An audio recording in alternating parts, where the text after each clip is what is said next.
گناہوں کی ظلمت عقل کے نور کو بجھا دیتی، گناہوں کی ظلمت عقل کے نور کو بجھا دیتی ہے۔ یہ سمجھتا ہے میں بڑا دانا ہوں، بڑا سمجھدار ہوں، کیا میرے فیصلے ہیں، لیکن چونکہ عقل کی روشنی تو ہوتی نہیں تو اپنی سیاہی بھی نظر نہیں آ رہی ہوتی، اپنی گندگی بھی نظر نہیں آ رہی ہوتی۔ عقل کا نور گناہوں کی ظلمت سے ختم ہو جاتا ہے۔ فرمایا معاصی سے عاقل کی عقل خراب ہو جاتی ہے۔ عقل ایک نور ہے، معصیت اس نور کو یقیناً بجھا دیتی ہے۔ اس نور کے بجھ جانے سے عقل کمزور ہو جاتی ہے۔ بعض سلف صالحین کا مقولہ ہے، جو آدمی اللہ کی نافرمانی کرتا ہے اس کی عقل غائب ہو جاتی ہے۔ جو آدمی اللہ کی نافرمانی کرتا رہتا ہے اس کی عقل غائب ہو جاتی ہے۔ عقل کا غائب ہونا بالکل واضح ہے۔ اگر عقل موجود ہوتی تو اس معصیت سے کیوں باز نہ رکھتی؟ سبحان اللہ، واقعی عقل غائب ہو گئی۔ اگر عقل ہوتی تو اس گناہ سے اس کی عقل کیوں نہ روکتی؟ کوئی آدمی آگ میں بھی جاتا ہے اور اللہ نے کہا ہے فَاتَّقُوا النَّارَ الَّتِي أُعِدَّتْ لِلْكَافِرِينَ، آگ سے بچو، قُوا أَنفُسَكُمْ وَأَهْلِيكُمْ نَارًا، اپنی اولاد کو آگ میں جانے سے بچاؤ۔ کون دنیا میں ایسی مخلوق تھی جو اپنے بچوں کو آگ میں بھیج رہی ہو؟ کوئی نہیں تھی، لیکن قرآن کہہ رہا ہے اپنے آپ کو، اپنی اولاد کو آگ سے بچاؤ۔ یہ کون سی آگ ہے؟ یہ گناہوں کی آگ ہے، جو آگ زندگیوں میں تپش لاتی ہے اور قبر میں وہ اصلی آگ کی شکل اختیار کر لے گی۔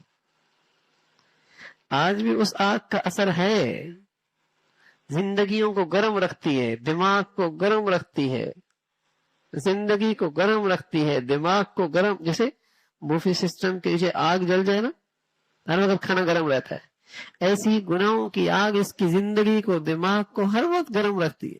کوئی نہ کوئی ٹینشن، کوئی نہ کوئی مسئلہ۔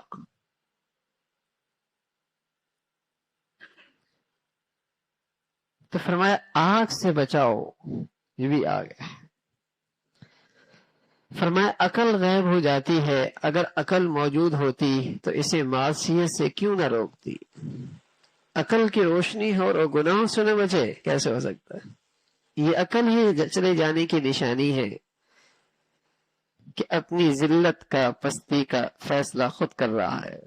جب ایک بیوقوف ہوتا ہے، پاگل ہوتا ہے، اسے اپنے نفع نقصان کا کوئی نہیں پتا ہوتا، ایسی گناہوں کی زندگی کا انجام یہی ہوتا ہے، یہ اپنی حقیقی نفع نقصان سے محروم ہو جاتا ہے، اسے پتہ ہی نہیں نفع کس میں نقصان کس میں۔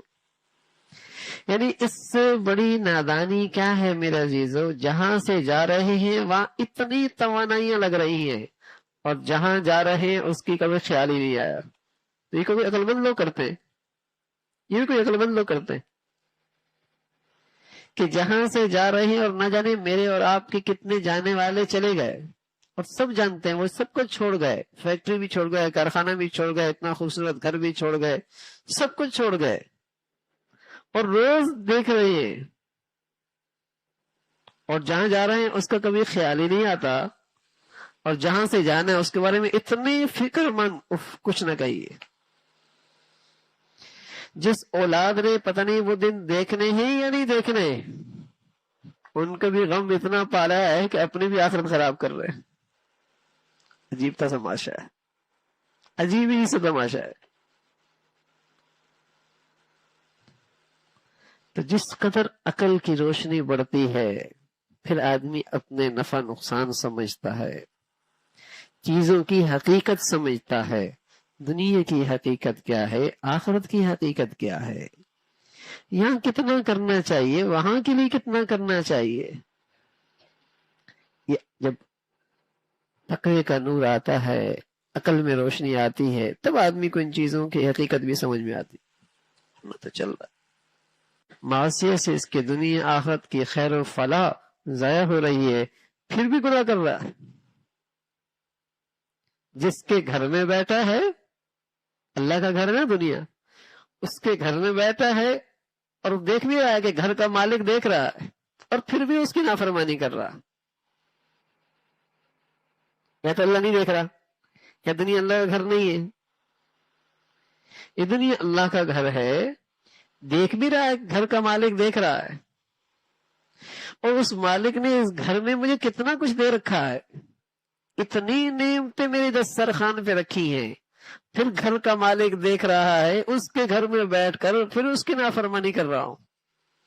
فرشتے بھی دیکھ رہے ہیں، اور گناہوں سے میری دنیا آخرت کی فلاح بھی برباد ہو رہی ہے. پھر گناہ سے روکنے کے لیے قرآن بھی کہہ رہا ہے، جنت جہنم بھی کہہ رہی ہے، موت بھی یاد دہانی کرا رہی ہے، پھر بھی گناہ کر رہا ہے. کیا مطلب ہے؟ یہ عقل مند ہے؟ تو یہ عقل کا غائب ہونا ہے، تبھی تو گناہوں میں زندگی گزر رہی ہوتی ہے، تبھی تو زندگی گناہوں میں گزر رہی ہوتی ہے. گناہوں کی وجہ سے عاقل کی عقل خراب ہو جاتی ہے، گناہوں کی وجہ سے عاقل کی عقل خراب ہو جاتی ہے، روشنی ختم ہو جاتی ہے، پھر اپنے نقصان کو بھی نفع سمجھ لگتا ہے اور اپنے نفع میں اپنے آپ اپنا نقصان سمجھ لگتا ہے. اللہ ہم سب کو بھائی گناہوں کی ظلمت سے ہمیشہ محفوظ فرمائے. میرے عزیزوں، غلطیاں تو ہو ہی جاتی ہیں، لیکن تریاق ہے نا بھائی، فوراً توبہ کر لو، فوراً استغفار کر لو، فوراً توبہ کر لو، فوراً استغفار کر لو، تاکہ وہ ظلمت سیاہ بن کے، نقطہ بن کے دل پہ کہیں چھا نہ جائے. ہر گناہ دوسرے گناہ کو کھینچتا ہے، ایک گناہ دوسرے گناہ کا ذریعہ بنتا ہے. دیکھو تنکے تنکے سے ڈھیر بن جایا کرتا ہے، تنکے تنکے سے، قطرے قطرے سے دریا بن جایا کرتا ہے.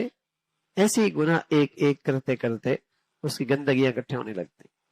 اللہ ہم سب کے لیے اس سے بچنا آسان فرما دے.